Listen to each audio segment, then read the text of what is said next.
Hello everyone, hope you are well. तो finally UKPSC के द्वारा जेईई के रिजल्ट को पब्लिश कर दिया गया है। यूकेपीएससी ने रिजल्ट के साथ साथ डॉक्यूमेंट वेरिफिकेशन कब से होगा उसकी जानकारी भी यहाँ पे दिया और साथ ही में इसके फाइनल आंसर की को भी यहाँ पे पब्लिश किया गया है। इसके साथ साथ और भी इंपॉर्टेंट जानकारी यहाँ पे यूकेपीएससी के द्वारा दी गई है। तो सारी की सारी बातें आपके साथ यहाँ पे शेयर करेंगे। क्या यूकेपीएससी ने यहाँ पे आपके साथ इंपॉर्टेंट जानकारी रिजल्ट के साथ साथ और शेयर किया है। तो सबसे पहले आप यहाँ पे देख सकते हैं जो ये यहाँ पे विज्ञप्ति है, इसमें यहाँ पे यूकेपीएससी ने बताया कि 2 गुना अभ्यर्थी को यहाँ पे डॉक्यूमेंट वेरिफिकेशन के लिए बुलाया जाएगा। अभी आपका फाइनल रिजल्ट डॉक्यूमेंट वेरिफिकेशन के बाद ही आएगा।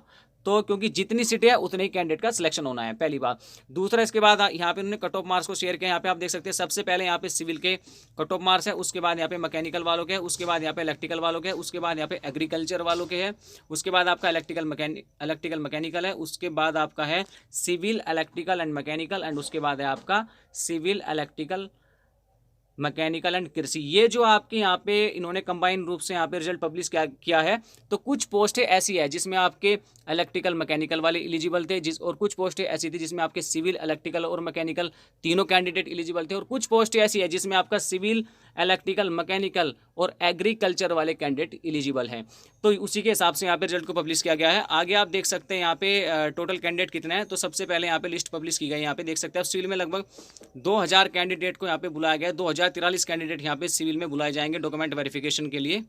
यहाँ पे आप देख सकते हैं लास्ट में इनकी संख्या, number of total candidate 2043 candidate है बुलाए जाएंगे। इलेक्ट्रिकल में वहीं देखा जाए तो इलेक्ट्रिकल में 234 कैंडिडेट को यहाँ पे बुलाया गया डॉक्यूमेंट वेरिफिकेशन के लिए। मैकेनिकल में यहाँ पे मैकेनिकल इंजीनियरिंग में यहाँ पे बुलाया गया है आपका 184 कैंडिडेट को, और एग्रीकल्चर इंजीनियरिंग में आपका पे बुलाया गया 19 कैंडिडेट को। अब डायरेक्ट बात करते हैं यहाँ पे डॉक्यूमेंट वेरिफिकेशन। यहाँ पे ये आंसर की पब्लिश की गई है। सबसे पहले आप यहाँ पे देख सकते हैं आंसर की है इसकी।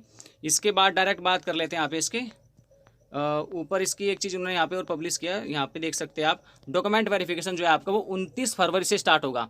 तो जो आपका डॉक्यूमेंट वेरिफिकेशन है वो आपको 29 फरवरी से स्टार्ट होगा, और ये आपका कई दिनों तक डॉक्यूमेंट वेरिफिकेशन चलेगा, क्योंकि एक दिन में लगभग 100 कैंडिडेट ही शायद अपना डॉक्यूमेंट वेरिफिकेशन करा पाए। तो 100 कैंडिडेट का लगभग एक दिन में डॉक्यूमेंट वेरिफिकेशन होगा, और ज़्यादा का भी हो सकता है। वो देखते हैं कितनी कैपेसिटी है, तो उसके हिसाब से ज़्यादा कैंडिडेट का भी डॉक्यूमेंट वेरिफिकेशन आयोग कर सकता है।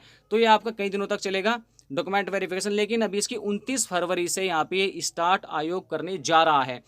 तो 29 फरवरी से आयोग स्टार्ट करेगा, लेकिन इसके लिए अलग से यूकेपीएससी एक नोटिफिकेशन पब्लिश करेगा डॉक्यूमेंट वेरिफिकेशन प्रोग्राम के रिगार्डिंग। इसके साथ ही पोस्ट प्रेफरेंस को लेकर भी यूकेपीएससी एक नोटिफिकेशन पब्लिश करेगा, जिसमें बताया जाएगा कि आपको पोस्ट प्रेफरेंस कब से भरनी है, क्योंकि डॉक्यूमेंट वेरिफिकेशन से पहले आपको पोस्ट प्रेफरेंस भरनी पड़ेगी। उस पोस्ट प्रेफरेंस को भरने के बाद उस पोस्ट प्रेफरेंस का जो आपका प्रिंट आउट होगा वो भी आपको साथ में लेकर जाना है। तो उसके लिए अलग से यूकेपीएससी की वेबसाइट पर यह जानकारी पब्लिश की जाएगी।